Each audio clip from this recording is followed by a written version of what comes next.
নমস্কার বন্ধুরা, আমি মৌ। আমার চ্যানেলে সবাইকে স্বাগত জানিয়ে আবার একটি নতুন ভিডিও নিয়ে ফিরে এসেছি। তো এখানে আমি বানিয়ে নেব আজকে মুরুলি মাছের কারি। শঙ্কর মাছ বলতে পারেন, মুরুলি মাছ বলা যায়, কেউ আবার শাপলা পাতাও বলে। যেহেতু এটা শাপলা পাতার মতো দেখতে হয়, গোল গোল, তাই। তো পেঁয়াজ, টমেটো, আলু সব কেটে নিয়েছি, কাঁচা লঙ্কা, আদা রসুন বাটা, এগুলো সব জোগাড় করে কাছে নিয়ে নিয়েছি, যেগুলো বেসিক মশলা, দরকারি জিনিস। আর এখানে মাছে নুন হলুদ মাখিয়ে খুব সুন্দর করে ভেজে নেব। মাছটা নামিয়ে নিয়েছি, এবার ওই তেলেই কড়াতেই আলুগুলো ভেজে নেব নুন হলুদ দিয়ে। এবার দিয়ে দেব শুকনো লঙ্কা আর জিরে তেজপাতা ফোড়ন। তো এই কারিটা অসাধারণ হয় খেতে। গরম ভাতের সঙ্গে একটা কারি হলে আর কিছুই দরকার হয় না। আশা করি আপনাদের ভালো লাগবে ভিডিওটি। ভালো লাগলে অবশ্যই লাইক, কমেন্ট, শেয়ার করে দেবেন প্লিজ। পাশে থাকবেন, সাথে থাকবেন, এটাই আমার অনুরোধ। তো এখানে গোটা গরম মশলা ফোড়ন দিয়ে দিয়েছি।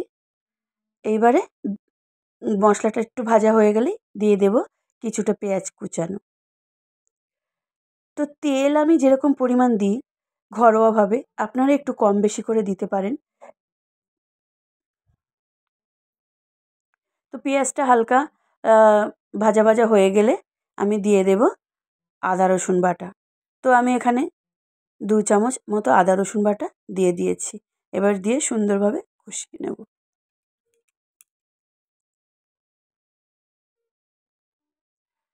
কম তেলে হেলদি রান্না করতে গেলে একটু টাইম লাগে, একটু ধৈর্য সহকারে করতে হয়। হাই গ্যাসে করলে হয় না, একটু মিডিয়াম গ্যাসে রান্না করতে হয়। তো এখানে আমি দিয়ে দিয়েছি কাঁচা লঙ্কা চেরা, দিয়ে দিয়েছি টমেটো, দিয়ে একটু সুন্দর করে মশলা কষে নিয়েছি। মশলাটা গলে গেছে। এইবার আমি দিয়ে দেব বেসিক মশলাগুলো, যেমন শুকনো লঙ্কার গুঁড়ো দিয়েছি, হলুদ গুঁড়ো দিয়েছি, জিরা, ধনিয়া গুঁড়ো। তো এগুলো দিয়ে আরেকটু হালকা কষা কষা করে নেব।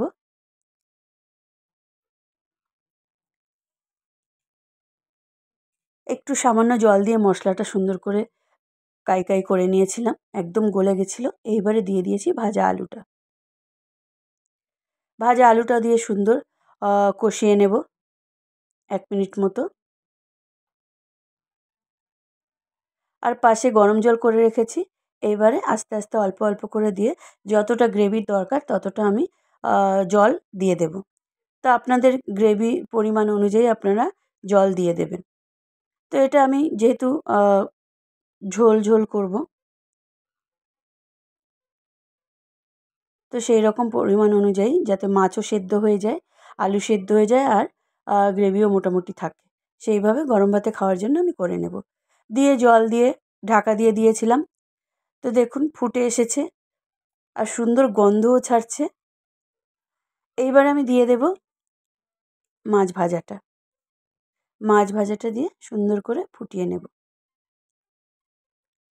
তো এই মাছটা একটু মাংসের মতো করে ফোটাতে হয়, মশলার সাথে কষাতে হয় ভালো করে, মানে ফুট খেলে তবে এই মাছটার মধ্যে ঢোকে। পুরো মাংসের মতোই রান্না করতে হয়। তো এবারে আমি দিয়ে দিয়েছি, হয়ে এসেছে। এবার আমি দিয়ে দিয়েছি হোমমেড গরম মশলা, দিয়ে এবারে আমি ঢাকা দিয়ে রাখবো আর গ্যাস বন্ধ করে দেব।